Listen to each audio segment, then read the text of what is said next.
Again with another video, and this time I'm going to be going over a DB grinder replay I saw today, which was against your mom's ult versus the John James. So the first player was on Tenpai, and John James was on Fiend's Snake Eye, 40 cards Fiend's Snake Eye. So I'm doing this at the end of the third game. I'm going to link the video down in the description so you can watch it. It's a good video. Anytime there's John James in it, it's always very entertaining. And yeah, I just wanted to point out how I think the Tenpai player could have won. So the specific moment I'm at is after the Chandra effect, special from deck, has been hit with the Almighty Solemn Strike. John James's words, not mine. And then we just went Kaiman to summon another Chandra so we can try the synchro. So the replay originally ended with the Tenpai player quick synchroing off into Black Rose and then just scooping. Oh yeah, this is also a Sit Bonfire, by the way. And I recreated the scene, did like the whole combo and whatever, but don't really have to show that off. So the opponent still does have an interruption. They have a Princess in Graveyard, and this is going to be like one of the two factors of whether or not this play works. And the other one is if the Tenpai player plays a certain card in their extra deck. What I'm assuming, based on what I've seen from like the video of their build, is more than likely going to be pretty similar to the EUWCQ's winner, that Tenpai list, which was on the card I'm talking about. So let's hop right in. So starting off, we're going to use Chandra Effect the Synchro. And then we're going to make Bident. So here, we're going to go Bident Effect, target Fadra. And here, we don't want the opponent to actually Princess us. And I feel like John James is inclined not to Princess, just because Bident can bring itself back, because attacks have been declared this turn. You could also declare the attacks with the guys you just summoned to get more attacks than just you have 3 already. So there's that. Just in case like they're gonna like, I don't know, but just get your attacks in early just so like the play doesn't like get screwed up later. So I feel like John James is just not gonna Princess that just because Biden can reborn, which would be like the last actual good time you'd be able to do that. So you summon back the Fadra, you go Biden attempt to swing in, take out the Poplar, and then I'm attack over Poplar specifically just because I'm either sure it's either slightly more damage or it's the same amount of damage you get by attacking the Poplar versus the Nash. And then we synchro off. So this is the card I was talking about.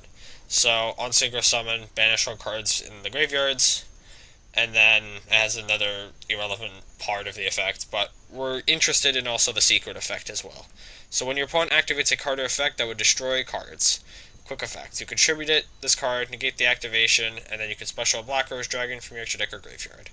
And since we saw they were on Black Rose, which is pretty common, it's more common than playing Ruddy Rose, we do have the ability to actually use that effect and summon out Black Rose. So here we can use that. The opponent chains Princess, we contribute it off and summon Black Rose. I do have it like slightly delayed because I do like see this effect and I'm like, oh yeah, this just beats Princess. So yeah, I get to the Princess, and then after I banish those, yeah, okay. So yeah, we're just pretending like they just chain Princess and then we're tagging out. And we're also chaining Bident to the Ruddy Rose effect, or at least like chaining to one of the effects, either like when it's destroying, like if the opponent does chain Princess, like Ruddy Rose 1, Princess 2, Ruddy Rose 3, and then we chain the Bident to that to summon it out, and then pop the Temple. So you could either pop Temple, or you can pop Snake Idea Bellstar. But if they do have Temple on field, they do technically get one more body because they can go Oak, summon back Ash. Because the play in main 2 is that we're going to make Seal with these two. And then we're going to like, it's going to get forced somehow, either by battle or the opponent, John James in this instance, it's going to try to like link or something and we can bounce it back. And then once Seal mandatory effect summon something out, Oak will be summoned off Temple and get them an extra body. But if we do if we do the Diabell Star here, then it's one less body. So yeah. So we do that. Banish all the cards in graveyard. Doesn't really matter for Tenpai that much. Then we can swing over and then swing directly. And yes, the Altar Black Rose is better. If it's in gold rare, it's kind of like not as good. Just to clarify. Oh yeah, and this is also supposed to be banished because it died from the Desiree earlier. So yeah, this is also supposed to be banished. And we link to Make Seal. So we technically don't know what the backer is as the Tenpai player, but at this point in the game, we kind of have to just like hope it's just like a fake and just like an engine card, because if it's imperm, we do just lose, since we aren't know our opponent does have follow up. It would probably be able to kill us through that, since if they get two bodies on the field, actually not even. We banish like all their spells from graveyard, so even if they try to go Celine, they still need to keep their continuous spells on field. And I guess they do have Bonfire too, which does make it slightly easier. But yeah, it's still like gonna be like not easy, especially with the seal. So like, assume they don't draw like anything but Ash. We could also look at the list as well to see also like what available extra deck cards they have, since according to what I've seen, they should have realistically burned through pretty much everything, unless their extra deck is not like this.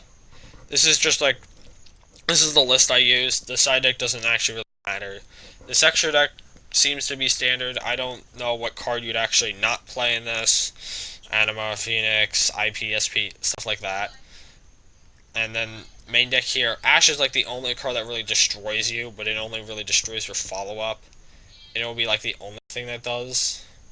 Obviously, John James can have different cards in his deck. Maybe he has more other going first cards or whatever. But I feel like he's got to be on like some amount of hand traps.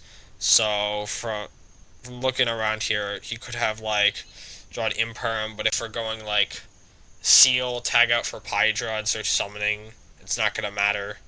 So I'm going to zoom in on the extra deck a little bit more. And then I'm going to like probably just edit out some cards that they're not going to be here. But I could also just go over it like real quick. So they've gone through ISS, Appo, all the Fiendsmith stuff except for Lacrimosa and Beatrice. And 1, 2, 3, 4, 5, 6, 7. There's supposed to be an 8th one.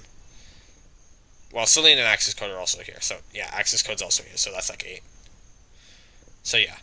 So they don't have much here, and they don't have many top decks besides Ash. In this replay, it's like Valor, which Valor just does nothing.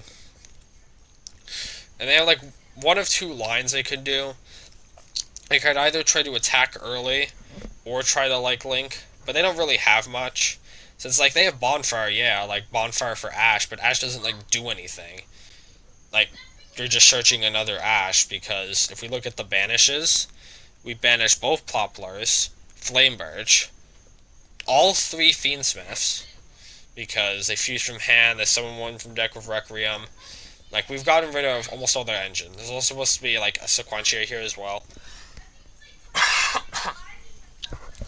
There's that. So, like, they lost a lot of their, like, really good cards. So, like, their follow-up is very minimal. And they're not going to be able to really set up any other kind of interruption. It's pretty much just their top deck. Especially that they don't have 6 axes, as they lost all their 6s. So yeah, they could go Hida try to steal one of their cards, and then we can seal it away. Or they could just try to attack. But they're not going to be able to do anything. So realistically, like, their best play is probably just to wall up, which maybe works, but it's probably not going to work. They're just going to like lose all their cards and just eventually just lose, because you can just go seal, bounce back a card, summon Pydra, and then Pydra effect, add, set summoning, whatever, it doesn't matter. So yeah, that's it for the video. So I definitely think this Tenpai player should not have scooped, unless they weren't on Ready Rose, which I feel like would be kind of crazy. A lot of the Snake Eye follow-up you can find in the graveyard or in their hand. But the graveyard ones were just like so much more important. And based on what John James realistically would have done, they wouldn't have like Princess something like Bident, because I doubt many people even know about this effect of the Ruddy Rose Dragon, which literally just protect around that. Especially that it's not played in every list, but I assume it would be in here just because of like the similarities between the EUWCQ list and the this guy's list. Even though it is only really just based on the assumption of Raigeki Dark Girl, I feel like more likely than not, I feel like this is worth a slot in the Tenpai extra deck. So yeah, that's it for the video. Make sure to like, comment, subscribe if you enjoyed, and I'll catch you in the next one. Bye.